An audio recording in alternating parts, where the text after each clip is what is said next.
Thanks very much for your time. I am Pius Kojo Baka. Let's now settle for the details. And the number of jobs advertised in selected print and online media, which partly gauges labor demand in the economy for the first 8 months of 2023, went up by 6.6% to 22,303.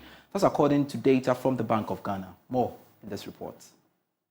This is compared to 20,929 recorded during the same period in 2022. In August this year, 2,775 job adverts were recorded, indicating an improvement of 12.5% year-on-year. During the same period last year, the number of jobs created was estimated at 2,467. On a month-on-month basis, the number of job vacancies increased by 4.2% from the 2,662 jobs advertised in July 2023. Meanwhile, total private sector Social Security and National Insurance Trust contributors, which partially gauges employment conditions, declined marginally by 1.5% year-on-year to 924,892. On a month-on-month basis, total private sector SNIT contributors dipped by 2.9% from the 952,836 individuals recorded in June 2023. Banks wrote off 2.416 billion cedis as bad debt in the first 8 months of this year, about 36.4% growth over the previous year. That's according to highlights of banks' income statement by the Bank of Ghana. This is compared with 1.713 billion cedis bad loans recorded in the first 6 months of this year. Here's a Business Desk report. The provisioning was made up of loan losses, depreciation, among others. According to the Bank of Ghana, the banking industry's asset quality weakened during the period under review, reflected by the pickup in the non-performing loan stock and non-performing loan ratio. The industry's NPL ratio rose to 20% in August 2023 from 14.3% in August 2022. However, adjusted for the fully provisioned loan loss category, the industry's NPL ratio increased sharply to 9% from 3.8% during the same review period due to increasing shares of both substandard and doubtful loans in the NPL stock. The rise in the NPL ratio was attributable to the higher growth in the NPL stock relative to the growth in total loans during the reference period. The banking industry's NPL stock increased by 53.6% to 14.5 billion cedis in August 2023 from 9.5 billion cedis in August 2022. This is partly reflecting the revaluation of foreign currency NPLs as well as deterioration in some domestic currency loans.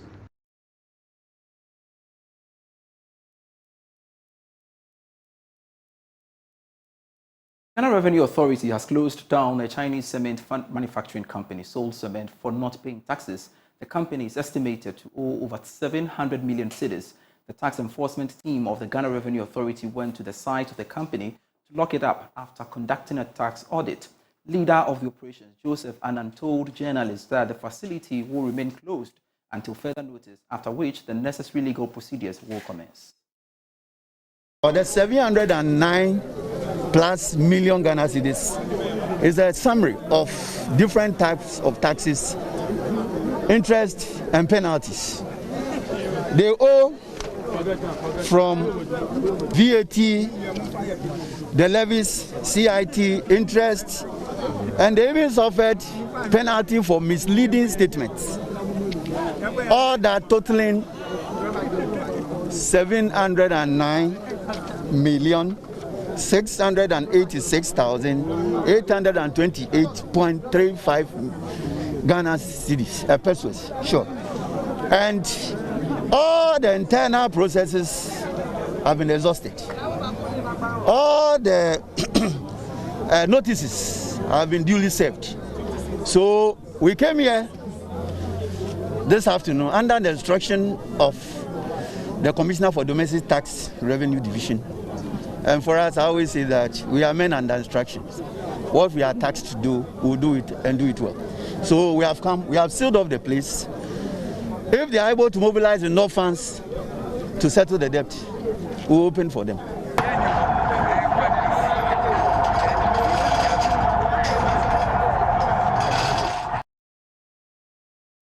All All right, so this is where I would like to bring in my colleague, Eben Sabute, who was on the grounds and joined me in studio for more on that. Eben, thanks so much for joining me on Business Live.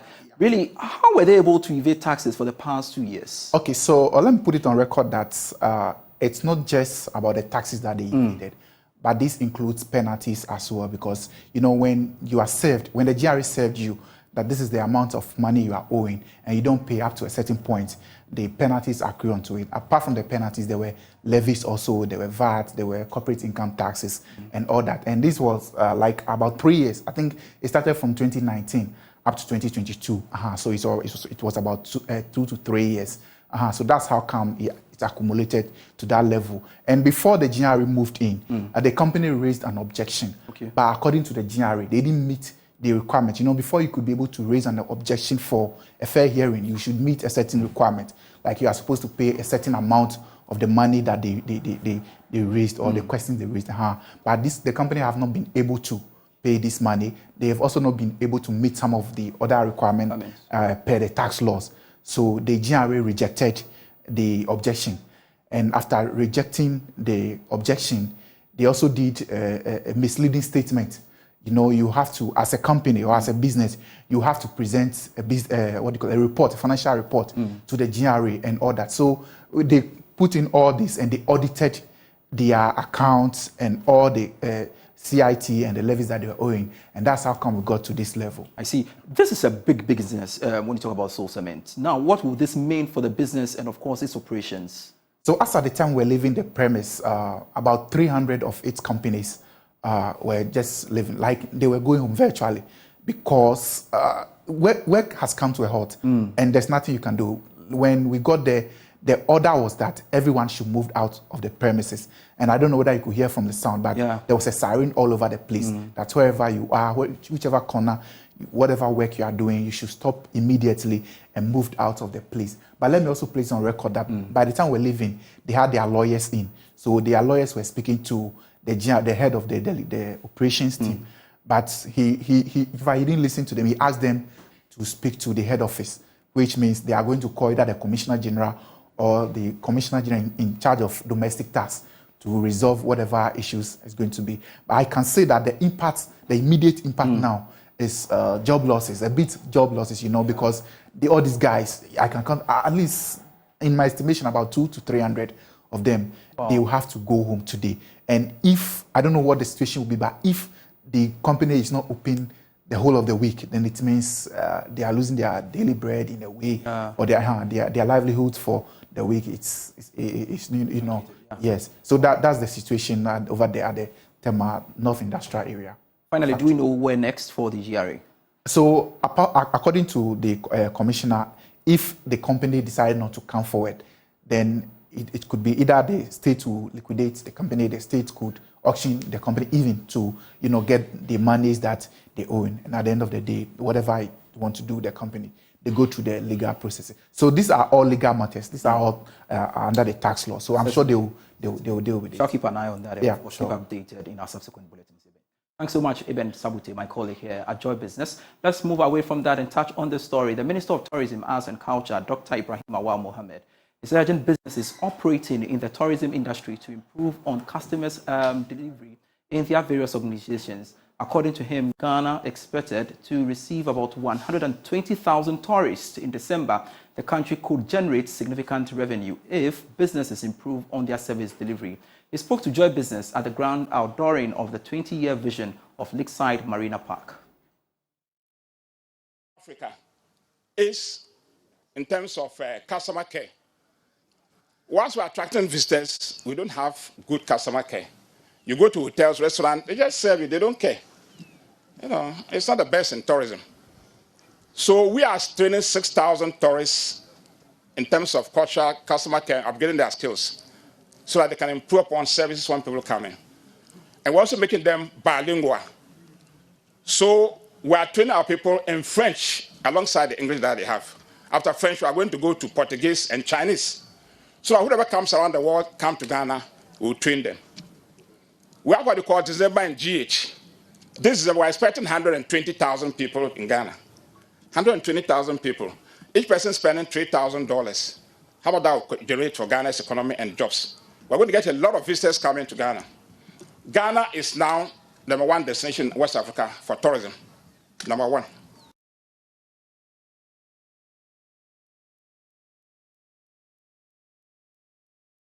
More on tourism, government says it has received applications from some international airlines wanting to fly directly from different countries to the Kumasi airport. Deputy Minister of Transport disclosed this at a program to celebrate 90 years of Air France operations around the world.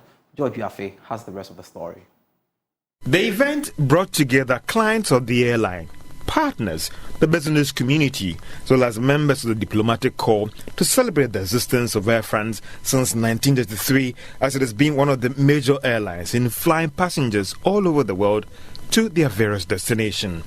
Addressing the guests at the event, Deputy Minister of Transport Alhassan Tampuli noted that government is fast-tracking work at the Kumasi airport so it can grant all these requests coming from these international airlines.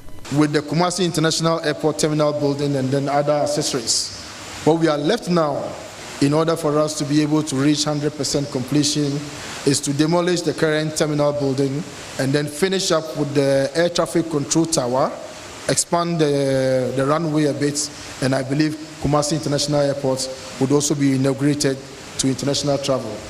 The Deputy Minister of Transport also announced how government has reduced the requirements for passengers departing and arriving at the Kotoka International Airport to aid travels.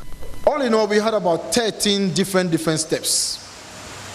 Now we have managed largely to reduce the number of steps from 13 to just about 4 steps, just so that we'll be able to increase the pleasurability of traveling in and traveling out of the country. 8 steps on arrival also has been reduced to 3 steps. The French ambassador to Ghana, Julius Ahmad Amiabuso, on the spot, talked about the critical role that the airline has played when it comes to supporting Ghana's economy. The direct Air France route from Paris to Accra, inaugurated on Feb 28, 2017, has facilitated and increased bilateral exchanges between France and Ghana. Whether cultural, tourist, but also economic, and reflects the growing interest of French business in Ghana, especially in strategic sectors such as energy, transportation, infrastructure. French investment in Ghana now exceeds $2 billion. Country manager for Air France KLM, Mes van Orjik, highlighted the role Ghana has played in the success of the airline, as he also announced that they have increased their flights on the route to 3 times a week. Starting next weekend, Air France will offer 3 weekly non-stop flights into Accra. The Ouagadougou stop, the Burkina Faso stop has been discontinued, and therefore all flights are non-stop in and out of Accra. I know amongst the Ghanaians, including the ambassador, the stop in Ouagadougou was not very much of an advantage, let's put it that way. So we are happy that that has been taken out and that we are only serving Accra. Secondly, and more important maybe, we would like to celebrate, of course, our birthday with you, and for that we are offering all of you 15%, 15, not 50, 15% of discount on our website, airfrance.com.gh, by using the discount code 9090elegance. For some, the action by the airline confirms moves that the country could soon become a hub for the region.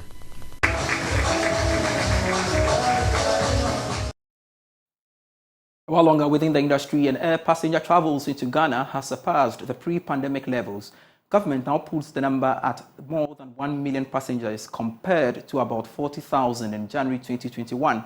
Deputy Minister of Transport Alhassan Tampuli, who disclosed this to Joy Business, says government is fast-tracking work on existing infrastructure to deal with the pickup in traffic. Yeah, our target is to do about 2 million passenger throughput. Now, we are capable of reaching that milestone because the country has become very attractive for the airlines for various reasons. Year of the return, beyond the return, and so on and so forth, had its own impacts. Now, beyond that, we have found that the investor community is coming in droves. You have a lot of them coming into the country to, explore, business opportunities in the country. Now, you have a number of airlines increasing their flights to Accra. Ethiopian has done so. Ethiopian now has 10 flights in a week.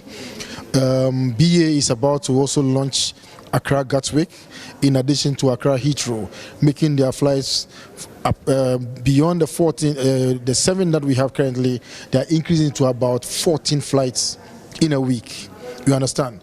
Now, Delta is co-sharing with Kenya Airways. They bring passengers from different parts of the sub-region, Sierra Leone, Liberia to Accra, and then they take them all the way to the United States. Ethiopian is doing the same thing with Askai. So we have a certain active participation of the airline industry. More importantly, it's about the policies that the government has rolled out for us to be able to attract. All right, so let's bring in the perspective of the Ghana Hotels Association, and its president, Dr. Edward Akanyamike Jr., joins us via phone for more on this. Thanks so much, sir, for joining us on Business Life. Now, has there been an increase in patronage of hotels due to the increase in travels to Ghana? Thank you very much, Pius, and good evening to your viewers and listeners. Pius, it will be a bit difficult to get a direct link between the patronage at the hotels and then an increase in air travel, even though that can easily be assumed, because we all know that tourism thrives on the movement of people. So once there's an increase in the travel, both international and domestic, it certainly will mean that we'll have some increase in patronage. But like I said, some of this must be established scientifically. So we can only assume the linkage, but not be very All sure right. about that. Yeah. All right. It is something I guess you would have to keep an eye on, then, of course, update yourself on that. But government says it has received applications from some international airlines wanting to travel or fly directly to Kumasi. Now, what does this mean for your members in the Ashanti region and basically the tourism sector as a whole? A lot. We have always said that tourism thrives on various legs. One of them is making the destination very attractive so that you get a lot of inflows in terms of visitors. Now, we observe that a lot of the visitors who come might want to go to the middle zone or even the upper or the northern region. It will mean that when they get to Accra, they will have to travel again to those destinations, far destinations. So if there's an airline that is going straight to Kumasi, of course, those who are in that zone can easily go there.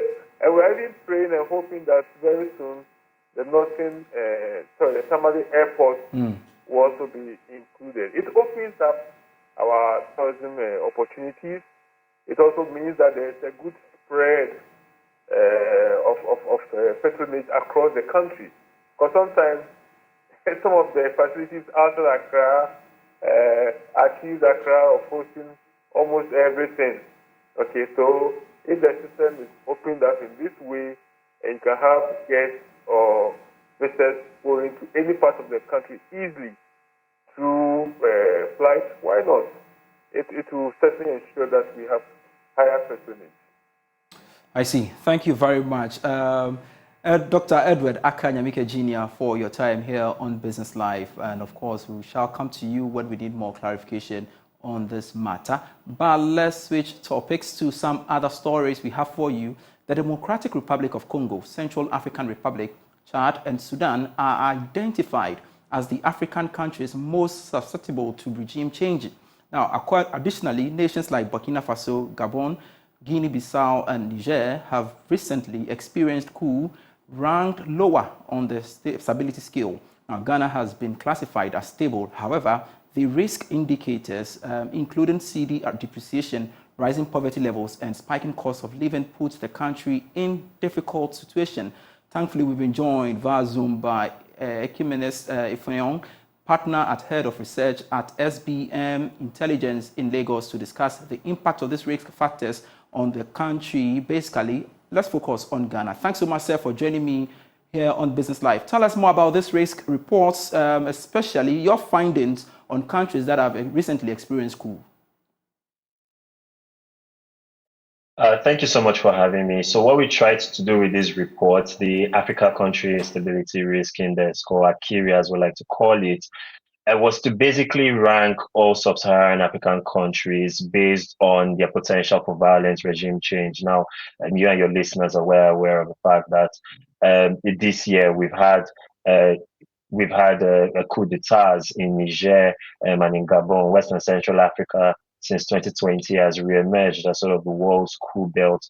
And so we wanted to understand what some of the risk indicators, right, were across Africa, and measure those in terms of the susceptibility of countries to, to regress from, democracy and popular democratic participation to autocratic authoritarian rule. And we basically measure these indicators against four broad categories. We looked at the history of a country. So if you've had a coup in the past or some kind of violent government change, then that's an important indicator as to whether that could happen in the future. We obviously looked at the current state of leadership and governance in the country, whether elections were properly conducted, people are involved in sort of the governance, and there is broad participation in a country's leadership, or if that country was either autocratic or authoritarian. We also obviously looked at the economy, because a lot of the countries that have had violent government takeovers recently have been dire economic straits. And we also looked at geopolitics, so the level of big power geopolitical interest and the level of influence that they exact on a country's domestic political and economic affairs, too, especially with what we're seeing, for example, in Eastern Europe or in the Middle East. It's clear that we're entering a more active geopolitical environment, and the level of involvement that a superpower like, say, the United States, or like or like Russia or like China has, and the level of dominance they exact in any given country is an indication of big power interest. So that's basically what we tried to measure with ACIRI, and we basically just measured countries from critical to vulnerable to safe and stable, which is what accounts for. All right. So for countries like Ghana, though classified stable, have risk factors such as economic crisis and standard of living issues. Help us understand this and how we can navigate out of that.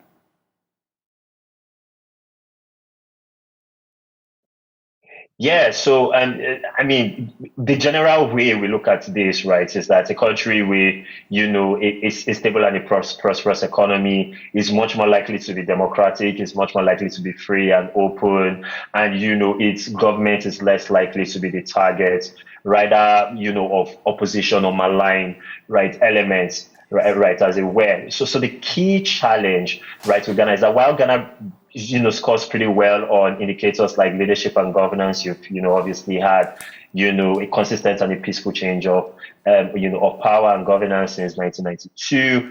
Your history in fairly recent times, right, has been fairly stable, right, in terms of the economy, and to a lesser extent in terms of geopolitics. There are important risk items to look at. The cost of living crisis, inflation is certainly elevated. There's obviously the larger conversation, right, around the country's debt situation, which could create a possible avenue of increased big power and geopolitical interest in the country's affairs, especially if the IMF and the World Bank begins to have an outsized say in monetary and fiscal policy setting. And so because of that, right, while Ghana is not in any danger anytime soon, right, of a coup d'etat, you could begin to see stressors and weaknesses that begin to, because of the economic situation, that begins to percolate into the economy. If there are quarrels and conversations and there are fights over budgets, for example, how resources are allocated, who is going to take debt haircuts and the likes. And so because of those, important concerns still remain, even though the general and the broad picture is that Ghana is in a relatively good place. All right. Thank you very much, Ms. Efeyon, for your time here on Business Life. He's the head research speaking to us there. And that's it for Business Life for today. Thanks so much for watching. Do enjoy the rest of our program. See you tomorrow. Bye.